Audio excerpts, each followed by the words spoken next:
எப்ப பார்த்தாலும் சோறு சோறு சோறுன்னு.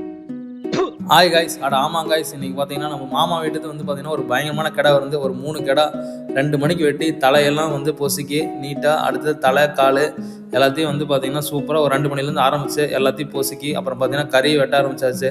எல்லாத்தையும் வெட்டி முடிக்கிறக்கே ஒரு 4 மணி பக்கமாக ஆகிப்போச்சு. நம்மளுக்கோ வந்து பார்த்திங்கன்னா ஒரே டயர்டாகி போச்சு. அடுத்த நாள் காலையில் பார்த்திங்கன்னா நானும் நம்ம நண்பனும் ஹேர் கட் பண்ணலான்னு ஈரோடு தான் போயிருந்தோம். நம்ம ரெகுலராக போகிற கடை தான். ஸோ இந்த டைம் பார்த்திங்கன்னா பாக்ஸ் கட்டிங் பண்ணலான்னு சொல்லி நம்மளுக்கு ஓல்டு வைப் வந்துச்சு. ஸோ சூப்பராக இருந்தது. கட்டிங் பண்ணிட்டு பார்த்திங்கன்னா நம்ம மண்டபத்துக்கு போயிருந்தோம். நம்மளோட அவுட்ஃபிட் எப்படி இருக்குன்னு கமெண்ட்டில் சொல்லுங்கள் கைஸ். இப்போ தான் அந்த ஷர்ட் வந்து பர்ச்சேஸ் பண்ணேன். அடுத்தது பார்த்திங்கன்னா உள்ளே வந்து எல்லாம் ரெடியாக இருந்துச்சு. நம்ம போய் வந்து பார்த்திங்கன்னா மட்டன் தான் சாப்பிட்டு பார்த்துருந்தோம். சிக்கன் சாப்பிட்டது வீடியோ எடுக்கல. மட்டன்லாம் சூப்பராக வந்துருந்தது. நம்ம அண்ணன் தான் சமையல். அப்புறமேட்டு பார்த்திங்கன்னா இங்கே நம்ம பேரேஜ் கிட்ட வந்து ஒரு பயங்கரமான வியூ இருக்குது. அங்கே வியூ போய் பார்க்கலான்னு போயிருந்தோம். அந்த வியூ எப்படி இருக்குன்னு கமெண்ட்டில் சொல்லுங்கள். ஸோ எல்லாத்தையும் சிறப்பாக முடிச்சுட்டு அடுத்தது பார்த்திங்கன்னா மண்டபத்தில் போய் மத்தியானம் சாப்பாடு சாப்பிட்லான்னு போயிருந்தோம். நம்ம போன இடத்துல பார்த்திங்கன்னா சிக்கன் இல்லை, நம்ம மட்டன் மட்டும் சிறப்பாக சாப்பிட்டு முடிச்சாச்சு. அப்படியே லைக் பண்ணுங்கள், சப்ஸ்கிரைப் பண்ணுங்க கைஸ்.